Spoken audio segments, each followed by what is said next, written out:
દર્શક મિત્રો, કેમ છો બધા? સુપ્રભાત. સરસ મજાના સ્માઇલ સાથે આપણે બધા આજુબાજુની એનર્જીને પોઝિટિવ બનાવી આજના વિષયમાં આગળ વધીશું. તમને કુતૂહલ હશે કે આજે કયો વિષય હશે. હજી આપણે માગશર મહિનામાં જ અટકેલા છીએ ને, એટલે માગશર મહિનામાં થતું એક વ્રત છે એની હું આજ વાત કરીશ.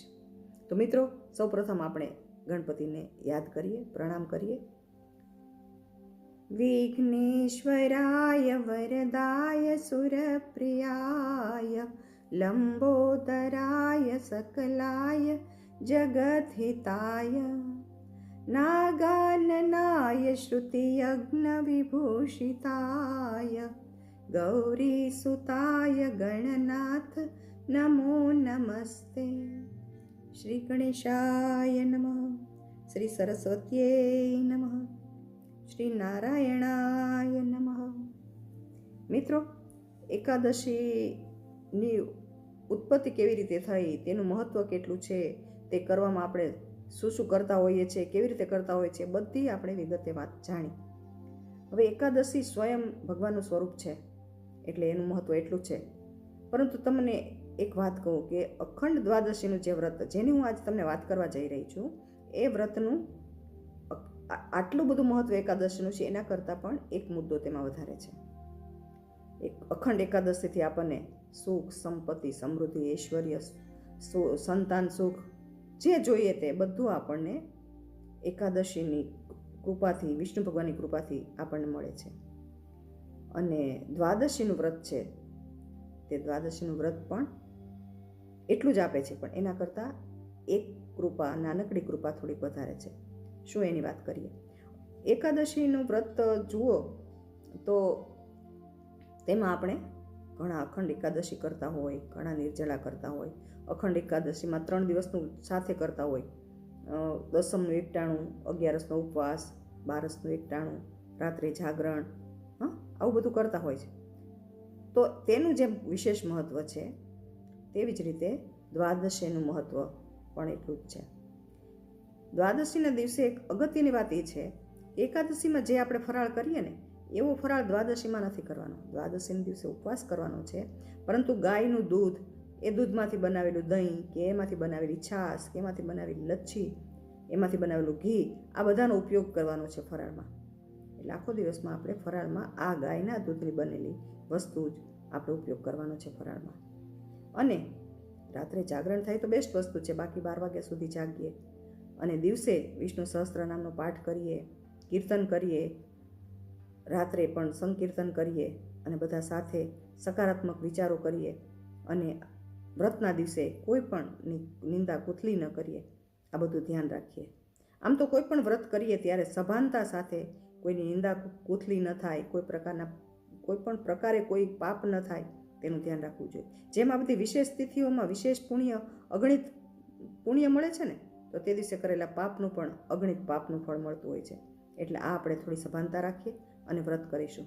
હવે દ્વાદશીના દિવસે આ વ્રત આપણે કરીએ છીએ, બરાબર છે. પણ આ વ્રત પહેલી એકાદશીની જેમ 12 મહિના કરવું એવું નથી, પરંતુ 4 મહિના ખાલી કરવાનું છે. માગશર, પોષ, મહા અને ફાગણ, આ 4 મહિનાની જે 8 દ્વાદશી આવશે, તે દ્વાદશીને દિવસે આપણે આ ઉપવાસ, ગાયના દૂધની વસ્તુથી ઉપવાસ કરવાના છે.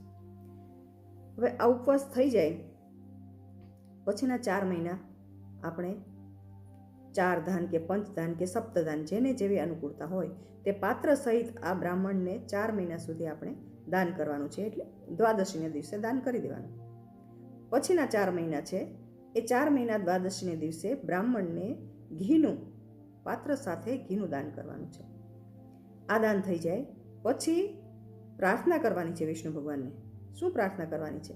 એના માટે એક સરસ મજાનો શ્લોક છે ગરુડ પુરાણમાં, ગરુડ પુરાણના અધ્યાય 118ની અંદર. તો એ શ્લોક હું તમને, મને કંઠસ્થ નથી એટલે ગાઈ સંભળાવું છું, બરાબર? સપ્ત જન્મની હે વિષ્ણુ યન્મયા હિ વ્રતમ કૃતમ ભગવસ્ત્વત પ્રસાદેન તત્ખંડમિહાસ્તુ મે. ભગવાન એવું કહ્યું છે કે હે ભગવાન, આ જન્મમાં તો મેં જે કંઈ વ્રત કર્યા છે, પણ 7 જન્મની અંદર મેં જે કંઈ વ્રત કર્યા હોય, એ વ્રત ક્યાંય ખંડિત થયા હોય કંઈ ભૂલ થઈ હોય, ક્યારેક ભૂલાઈ ગયું હોય કે ભૂલથી ખાઈ પી લીધું હોય, એ જે ખંડિત થયેલા જે વ્રતો છે એ બધા વ્રતોને તમે અખંડિત કરો. કેવી રીતે? તો જેવી રીતે ભગવાન પોતે અખંડિત છે, પરંતુ આ જગત ખંડિત છે, તો એ જગત ખંડિત છે છતાં પણ ભગવાન જગતને પણ અખંડિત બનાવે છે. તેવી રીતે મારા 7 જન્મની અંદર કરેલા વ્રતના ફળને તમે અખંડિત બનાવો, આવી પ્રાર્થના કરવાની છે. અને અખંડ ખંડાની વ્રતાની મમ સંતુ હોય, મારા દરેક વ્રતોને આ તમે ખંડિત થયેલા છે એને અખંડિત બનાવો. અને આ પ્રાર્થનાથી ભગવાન આપણા જે કેટલા પણ આપણે વ્રતો કર્યા હોય, ખંડિત થયા હોય, ખંડિત થઈ ગયા એટલે એનું ફળ ન મળ્યું હોય, પણ આ વ્રત કરીને પ્રાર્થના કરવાથી એ બધા વ્રતોનું ફળ પણ આપણને મળે છે. દ્વાદશી તિથિ વિષ્ણુ ભગવાનને પ્રિય છે, અને વિષ્ણુ ભગવાન દ્વાદશી તિથિના દેવ છે. એકાદશીના દેવ વિશ્વદેવા છે, એવી રીતે દ્વાદશીના દેવ વિષ્ણુ ભગવાન છે. તો વિષ્ણુ ભગવાનની અસીમ કૃપાથી આ પ્રભાવશાળી વ્રત, અત્યંત પુણ્યદાળી વ્રત, અત્યંત ફળદાયી વ્રત આપણે સૌ સાથે કરીએ. અને આપણને ખબર નથી એટલે આપણે નહોતા કરતા, પણ હવે આપણે કરીશું. બરાબર છે? તો આપણે માગશર મહિનો આ તો પૂરો થઈ જાય છે, આવતા માગશર મહિનાથી ચોક્કસ કરીએ. અને